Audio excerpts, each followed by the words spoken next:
پاکیزہ کلمات کو پڑھا. یہ ایک حدیث کے اندر بات آئی. حضرت امام محی الدین ابن عربی فرماتے ہیں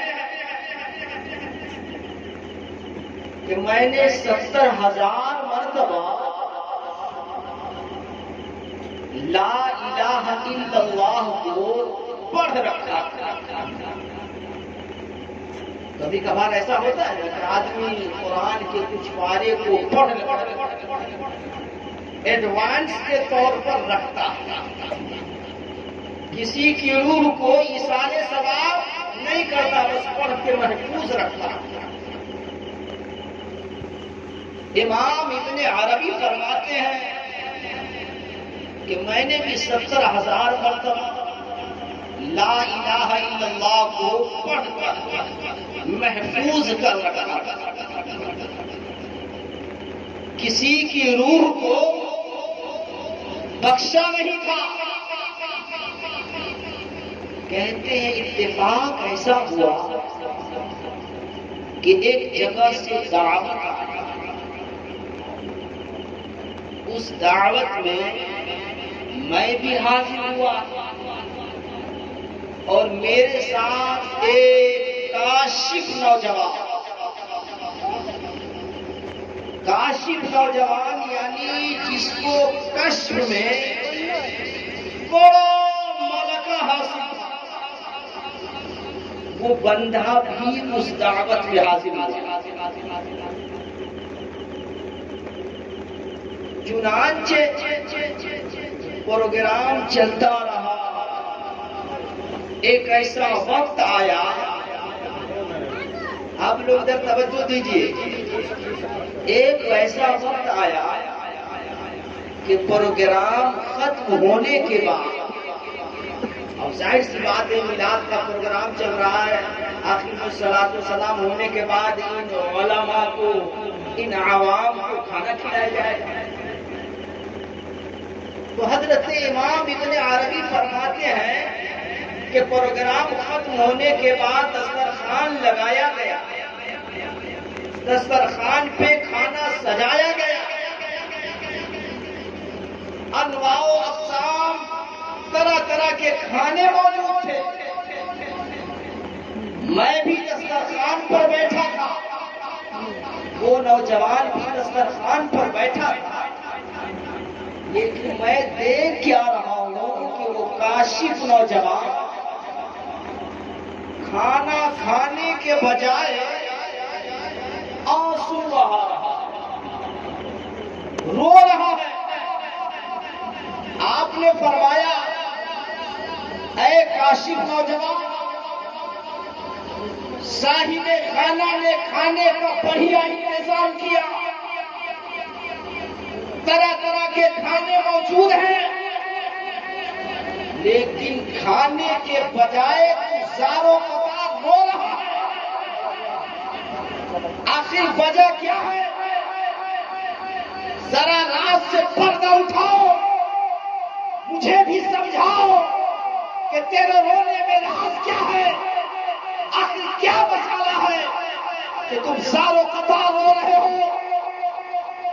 کاشف نوجوان کہتا ہے، اے حضور والا، بات دراصل یہ ہے، ارا امی فی العذاب، میں دیکھ رہا ہوں کہ میری ماں کو جہاں دفن کیا گیا اس قبرستان میں، میری ماں کی قبر میں اللہ کے فرشتے عذاب دے رہے ہیں. اللہ، اب ظاہر سی بات ہے، مرنے والا انسان دنیا سے چلا گیا، اگر کسی بھی طریقے سے مرنے والے کے وارثین کو یہ خبر مل جائے کہ فلاں بندہ جو میرا بھائی تھا، میرا پڑوسی تھا، قبر میں اس کو فرشتے عذاب دے رہے ہیں، ظاہر سی بات ہے وہ بندہ خاموش نہیں رہے گا، ذکر و اذکار کی طرف بڑھے گا، قرآن خوانی، میلاد خوانی، غریبوں کو کھلائے گا، فقراء کو کھلائے گا، محتاجوں کو کھلائے گا۔ جیسے ہی اس نے سنا کہ اللہ کے فرشتے عذاب دے رہے ہیں، اب آگے امام ابن عربی فرماتے ہیں کہ میں نے 70,000 مرتبہ جو لا الہ الا اللہ کو پڑھ رکھا تھا، جیسے ہی اس نوجوان نے کہا کہ ماں کی قبر میں عذاب ہو رہا ہے، امام ابن عربی فرماتے ہیں میں اسی محفل میں، اسی پروگرام میں چپ کے جو 70,000 مرتبہ لا الہ الا اللہ کو پڑھ رکھا تھا، میں نے خدا کی بارگاہ میں دعا کی، کریم کارسا تھا، بندہ نوازا، اے رحمت نواز مولا، اے میرے مولا، میں نے جتنی مرتبہ میں نے پاکیزہ تیرے کلمات کو، تیرے نام کو 70,000 مرتبہ پڑھ رکھا تھا، اے اللہ اس کا ثواب فلانی کی روح کو پیش کر رہا ہوں، اے اللہ تو اس کا اجر عطا۔ جیسے ہی امام ابن عربی نے اس مرنے والی خاتون کی روح کو بخشا، ادھر دعا کی، اصال ثواب کیا، فضحکا، اب وہ کاشف نوجوان جو پہلے رو رہا تھا، اب وہی کاشف نوجوان اسی پروگرام پر، اسی دسترخوان پر بیٹھ کر مسکراتا ہوا نظر آیا۔ معاملہ ہے، جگہ بھی ہے، محفل بھی ہے، تخت بھی ہے، سارا معاملہ ہے، لیکن پہلے رو رہا تھا، اب مسکرا کیوں رہا ہے؟ اب کاشف نوجوان کہتا ہے حضور والا پہلے رو اس لیے رہا تھا کہ عذاب ہو رہا تھا، لیکن اب دیکھ کیا رہا ہوں، قبر وہی ہے، قبرستان وہی ہے، لیکن اب میری ماں کی قبر میں اللہ کے فرشتے رحمت و نور کی بارش عطا فرما رہا ہے۔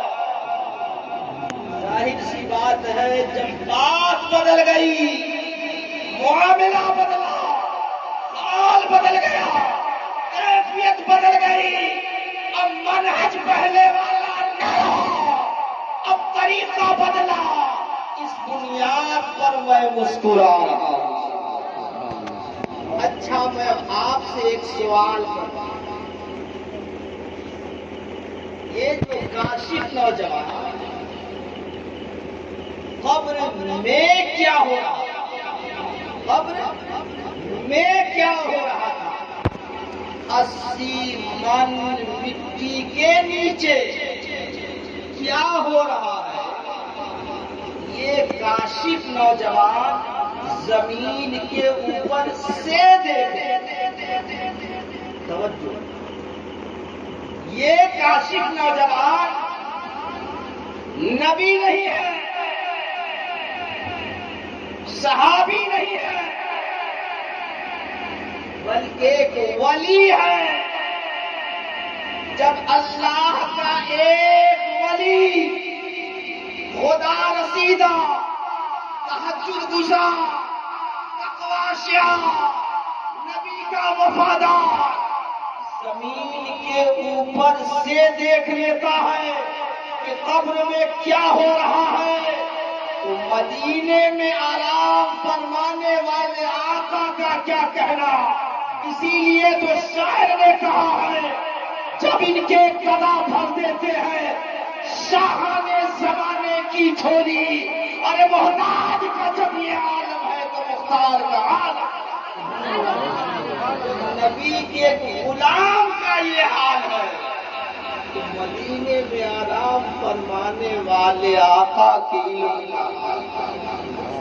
درود پاک پڑھیے، اللہم صلی علی سیدنا وشفيعنا وسندنا ومولانا محمد معدن الجود والكرم بارك وسلم صلوا عليه صلاة وسلاما عليك يا رسول الله صلی اللہ تعالی علیہ وسلم. جب یہ معاملہ ہو گیا تو اب امام ابن عربی فرماتے ہیں کہ یہ بات تو ہے ضعیف حدیث، یہ حدیث ضعیف کے اندر یہ بات آئی، لیکن جیسے ہی یہ معاملہ ہو گیا امام ابن عربی آگے فرماتے ہیں فعرفت صحت الحدیث بصحت کسبہ وصحت کسبہ بصحت الحدیث، میں نے اس حدیث کی قوت کو اس کاشف نوجوان سے جان لی اور اس کاشف نوجوان کے کسب کی صحت کو اس حدیث پاک سے جان لی. پتا کیا چلا کہ اگر حدیث ضعیف بھی ہو، اگر اس حدیث ضعیف سے اگر کوئی مجتہد، اگر ہمارا کوئی بھی عالم بطور دلیل اگر اس سے استفادہ کر لے، مسائل کا استخراج کر لے، تو علماء فرماتے ہیں وہ حدیث ضعیف نہیں رہتی بلکہ قوی ہو جاتی.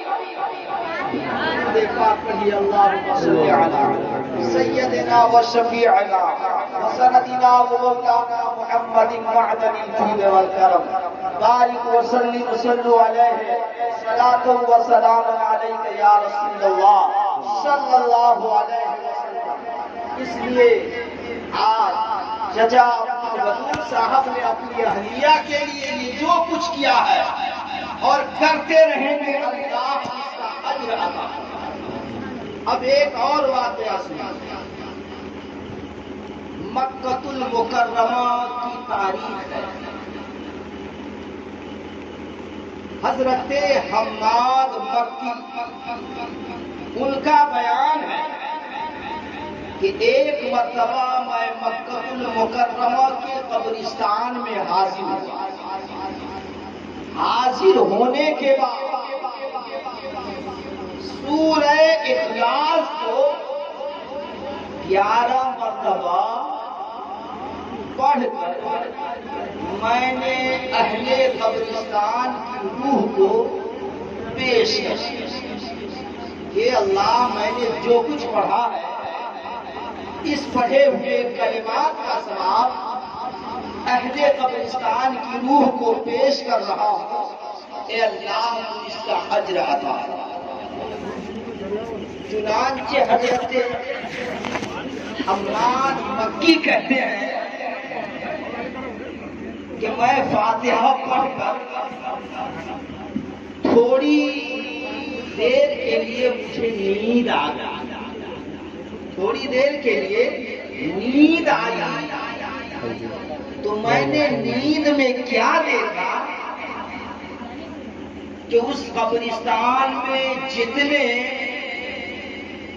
مردے لیٹے ہوئے ہیں تمام مردے اپنی اپنی قبروں سے نکل ٹولی بنا کر جماعت در جماعت گروہ در گروہ بیٹھ کر آپس میں باتیں. حضرت حماد مکی کہتے ہیں مجھے بڑا تعجب ہوا، آخر کیا معاملہ ہے؟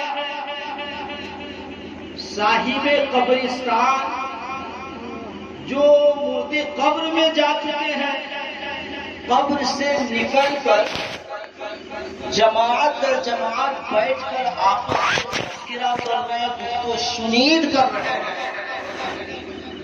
تو میں نے سوال کیا کیا قیامت قائم ہو گئی ہے؟ لگ تو مجھے ایسا رہا ہے کہ قیامت قائم ہو گئی ہے. اس بنیاد پر مردے قبر سے نکل کر آپس میں باتیں کر رہے ہیں. جب آپ نے سوال کیا کہ وہ مردہ جو قبر میں جا چکا ہے قبر سے اوپر آ کر جو باتیں کر رہا ہے آپس میں، کہنے لگا اے حماد مکی، نہ تو ابھی قیامت قائم ہوئی ہے، کہا ابھی قیامت قائم بھی نہیں ہوئی، ابھی حساب و کتاب کے مراحل سے گزارا بھی نہ گیا، آخر کیا معاملہ ہے؟ تو ان مردوں نے جواب دیا، بات دراصل یہ ہے کہ اس قبرستان کے قریب سے ایک اللہ والے کا گزر ہوا، وہ اللہ کا نیک بندہ جہاں سے چلا تھا وہیں سے درود پڑھتا ہوا قبرستان کے قریب آیا، جیسے ہی قبرستان کے قریب پہنچا ہے وہی کھڑا ہوتا ہے، کھڑے ہو کر خدا کی بارگاہ میں 11 مرتبہ قل هو اللہ احد پڑھتا ہے، قل هو اللہ احد پڑھنے کے بعد خدا کی بارگاہ میں ہاتھ اٹھا کر دعا کرتا ہے، اے میرے مولا، جہاں سے میں چلا ہوں وہاں سے لے کر اس قبرستان تک اس آنے میں میں نے جتنا درود تیرے نبی پر پڑھا ہے، تیرے نبی کی ذات پر پڑھا ہے، پھر یہی کھڑے ہو کر میں نے 11 مرتبہ قل هو اللہ احد پڑھا ہے، اے میرے مولا، اس 11 مرتبہ قل هو اللہ احد کا ثواب اس قبرستان میں لیتے ہوئے تمام مردوں کی روح کو بخش کے دے رہا ہوں، ایصال ثواب کر رہا ہوں، اے اللہ تو اس کا اجر عطا فرما۔ جیسے ہی ثواب بخشا گیا ہے، ایصال ثواب کیا گیا ہے، حضرت حماد مکی کہتے ہیں تمام مردوں نے کہا منذ سنتین، اے حماد مکی پورے 1 سال کا زمانہ گزر گیا، وہ اللہ والا جو درود پڑھا تھا، جو 11 مرتبہ قل هو اللہ احد پڑھا تھا، ان 11 مرتبہ پڑے ہوئے پاکیزہ کلمات کا ثواب ہم لوگ آپس میں بانٹ رہے ہیں، آپس میں تقسیم کر رہے ہیں، لیکن سال تو گزر گیا لیکن ثواب ختم نہیں ہوگا۔ بتایا جائے 11 مرتبہ پورا قرآن نہیں پڑھا، فقط 11 مرتبہ صرف قل هو اللہ احد پڑھا، اس کا اجر کیا ملا؟ پورے سال گزر گئے لیکن اس پڑھے ہوئے پاکیزہ کلمات کا ثواب بانٹا جا رہا ہے آپس میں، لیکن سال ختم ہو گیا، ثواب ختم نہیں ہوگا۔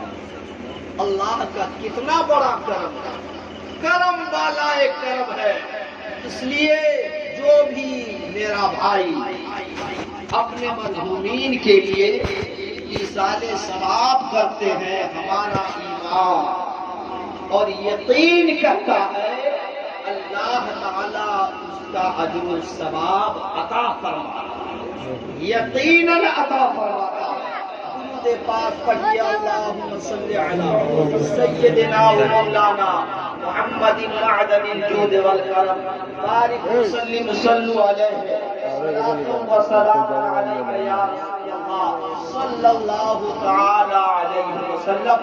عزیزان ملت اسلامیہ، اب تھوڑی دیر حضرت امام حسین کے حوالے سے کچھ باتیں سماعت۔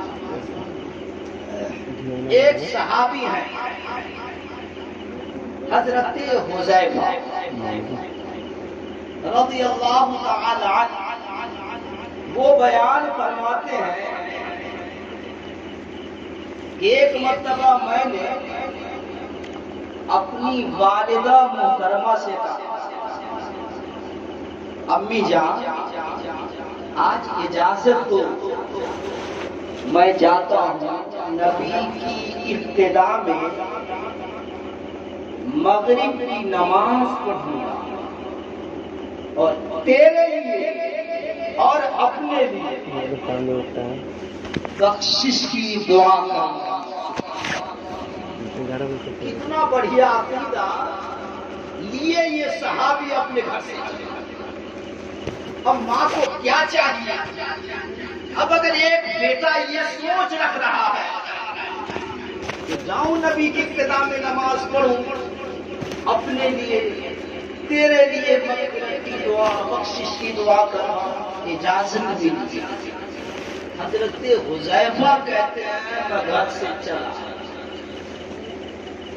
ابھی دل کے اندر وہ بات ہے، وہ تمنا ہے جو ارادہ لے کے گھر سے چلا، مسجد نبوی حاضر آیا، نبی کی ابتدا میں مغرب کی نماز ادا، مغرب کی نماز ادا کرنے کے بعد میں نے سوچا اب نبی کی بارگاہ میں جو ارادہ لے کر آیا وہ ارادہ پیش کروں کہ یا رسول اللہ یہ ارادہ لے کے گھر سے چلا، لیکن حضرت حذیفہ کہتے ہیں مغرب کی نماز ادا کرنے کے بعد باتوں کا سلسلہ اتنا طویل ہو گیا حتیٰ صلی العشاء، حتیٰ کی عشاء کی نماز بھی ہو گئی۔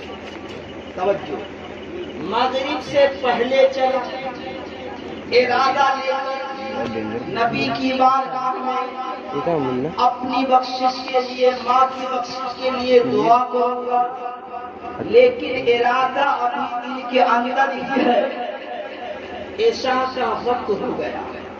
حضرت حذیفہ کہتے ہیں یا اللہ جو ارادہ لے کے آیا وہ ارادہ ابھی دل ہی میں ہے، وہ بھی نہیں سکا، عشاء کی نماز ہو گئی، اللہ کے رسول اپنے کاشان اقدس کی طرف چلے۔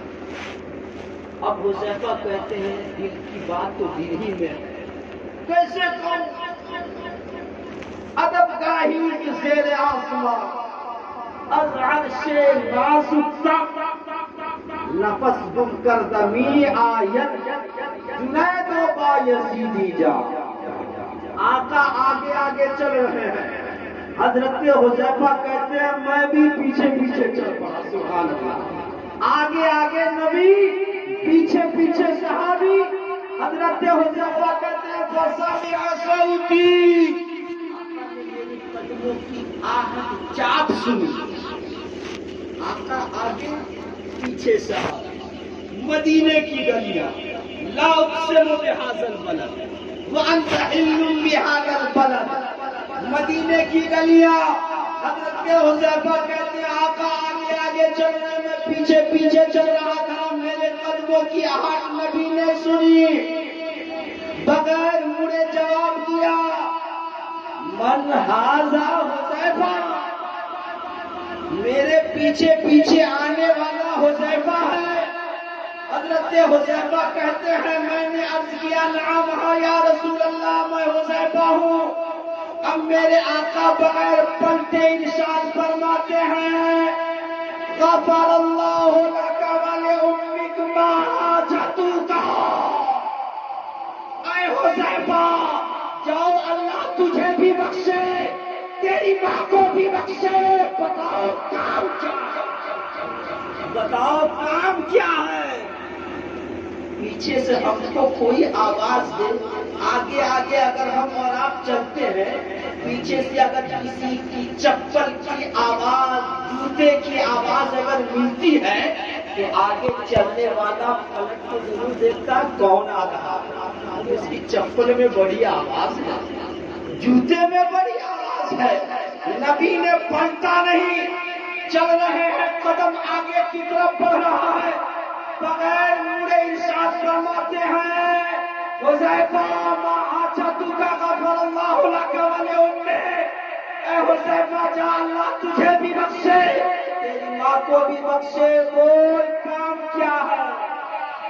حضرت حذیفہ کہتے ہیں اب تو میرا کام بن گیا۔ شاعر کہتا ہے یہ دربار محمد ہے یہاں ملتا ہے بن مانگے، یہ دربار محمد ہے یہاں ملتا ہے بن مانگے، ارے نادا یہاں دامن کو پھیلایا نہیں، دل کی بات ابھی دل ہی میں ہے۔ آج لوگ کہتے دیوار کے پیچھے کی خبر نہیں، آنے والا صحابی گھر سے چلا ارادہ لے کے، ارادے کو ظاہر بھی نہیں کیا، مصطفیٰ نے بتا دیا۔ اب حضرت حذیفہ کہتے ہیں اسی موقع سے میرے آقا نے فرمایا حذیفہ ان ھذا ملک لم ينزل الارض قط قبل هذه الليلة استأذن ربه ان يسلم علي ويبشرني بأن فاطمة سيدة نساء أهل الجنة وأن الحسن والحسين سيدا شباب أهل الجنة۔ اسی موقع سے حذیفہ کہتے ہیں میرے آقا نے فرمایا ان ھذا ملک، حذیفہ یہ فرشتہ لم ينزل الارض قط قبل هذه الليلة۔ اے حذیفہ آج سے پہلے یہ فرشتہ زمین پر کبھی نہیں آیا۔ قط قبل هذه الليلة استأذن ربه ان يسلم علي، اللہ کی بارگاہ سے اجازت لے کے آیا کہ جا رہا ہوں، آپ کے محبوب کو سلام پیش کروں گا اور یہ خوشخبری دوں کہ اللہ کے رسول آپ کی بیٹی فاطمہ تمام جنتی عورتوں کی سردار ہے، اور آپ کا حسن اور حسین جنتی جوانوں کے سردار ہیں۔ یہ مقام ہے حضرت امام حسن و حسین اور خانوادہ مصطفیٰ صلی اللہ علیہ وسلم کا۔ چلتے چلتے ایک آخری حدیث پڑھ کے پھر صلاۃ السلام پڑھ لیں گے۔ درود پڑھیے اللہم صلی علی سیدنا و شفیعنا و سندنا و مولانا محمد وعدن الجود والکرم، بارک وسلم علیہ، صلاۃ و سلام علیک یا رسول اللہ صلی اللہ علیہ وسلم۔ حضرت اسامہ ابن زید یہ فرماتے ہیں کہ آدھی رات کو